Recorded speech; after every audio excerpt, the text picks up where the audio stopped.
There's an election coming, if you haven't heard.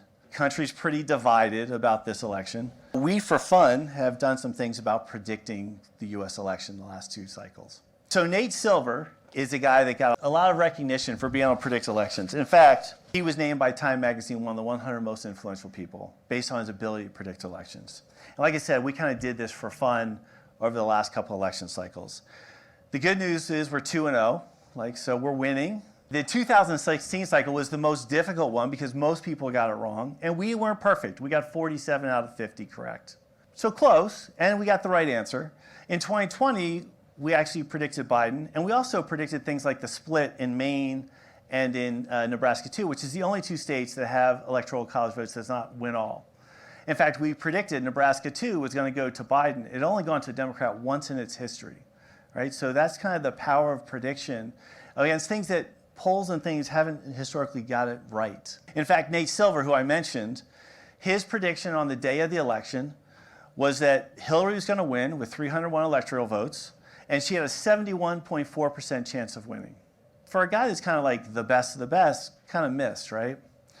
So as I mentioned, we got 47 out of 50, and the places we missed were razor thin.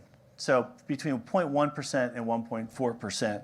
So super close. 2016, I would tell you in the last 8 years, there's been a lot of evolution in what we've done. In 2020, again, there was this conversation about how did polls get it wrong? Why did they get it wrong? What did they get wrong? And so there was this Wired magazine came out with Miami-Dade County, so very specific county in Florida. You know, what went wrong? Well, the polls didn't identify that there was going to be a Hispanic vote that was going to vote more for Trump.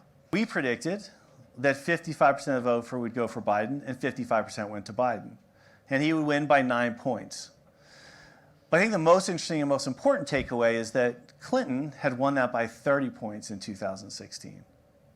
So the 30-point margin bled down to 9 points, and we were able to detect the difference. Why were we able to detect the difference? Because that volume of data that comes in every day, we see how people are changing. We see what their intent is going to be and how that changes over time. And in fact, I'll leave you with something beyond that, which is about 2016. In 2020, there was a state that was very close. And Biden actually won by 0.23%. We predicted 0.5, and Nate Silver predicted 1.2. So we all got it right. That's good.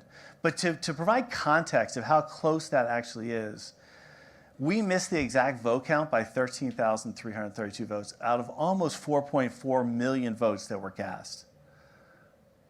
So we're going to get better in 2024, but still pretty good in 2020. But this is what is the power of prediction. And listen, so I usually get asked, well, what's going to happen in 2024? Who's going to win? And it's coming soon. And the reason it's coming soon, there's a real reason. The reason it's coming soon is in 2016, 2 weeks before the election, our data said Hillary Clinton was going to win that election. But it flipped. In fact, the Comey email coming back out, less than 2 weeks left in the election, flipped what people were going to do. And the models picked that up. And so we're going to make some announcements early. We're going to tell you where it is. But our final prediction will be the day of the election.